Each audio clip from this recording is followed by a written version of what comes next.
અત્યારે જે ડોગ બાઇટના બનાવો વધતા હોય છે કે જનરલી સિઝન ચેન્જ થતી હોય, ખૂબ ગરમી હોય, ખૂબ ઠંડી હોય, એ સમયે ડોગ બાઇટના કિસ્સાઓ વધારે જોવા મળે. અત્યારે ખૂબ જ જે ગરમીનું તાપમાન છે તો પ્રાણીઓમાં પણ ફિઝિયોલોજીકલ સાયકોલોજીકલ ઇફેક્ટ પડતી હોય છે.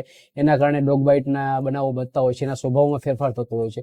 વધુમાં મેટિંગ સિઝન હોય અથવા તો અત્યારે જે આ કોઈ ફિમેલ ડોગ છે, માદા ડોગ પોતાના બચ્ચાના પ્રોટેક્શન માટે પણ જે ડોગ બાઇટના કરતી હોય તો એના માટે અત્યારે ડોગ બાઇટના કિસ્સાઓ સામે આવતા હોય છે. રાજકોટ મહાનગરપાલિકા દ્વારા અત્યારે જે શ્વાન વંધીકરણ અને રસીકરણની કામગીરી કરવામાં આવે છે, જેથી શ્વાનોની વસ્તી અને હડકવા વિરોધી રસીકરણની કામગીરી કરે છે, તો એ શ્વાનોમાં હડકવા વિરોધી ડોગ ન ફેલાય. વધુમાં અવારનવાર જે શ્વાનો કરડવાના કિસ્સા આવતા હોય છે તો એ ડોગને આપણે પકડી અને ડોગ સેન્ટર ખાતે રાખતા હોય છે અને શાંત થઈએ ડોગને ફ્રેન્ડલી કરીએ મૂળ જગ્યાએ જ ફરીથી પરત કરતા હોય છે. લોકોએ સાવચેતીમાં જોવાનું છે કે અત્યારે જે એગ્રેસિવ ડોગ છે કે આ રીતનો જે ડોગ છે એને ત્યાંથી બાજુમાં ન નીકળવું, અથવા તો ડોગની જરૂરિયાત છે કે શાંતિથી ગાડી નીચે બેઠું છે અથવા તો એની જરૂરિયાત છે ખોરાક પાણીની વ્યવસ્થા છે તો એવી જગ્યાએ કરવી જોઈએ કે જ્યાં લોકોની અવર જવર ઓછી હોય, લોકોને કણગર ન થાય એવી જગ્યાએ ડોગ ફીડિંગ ને પાણીની વ્યવસ્થા મુકાવી જોઈએ.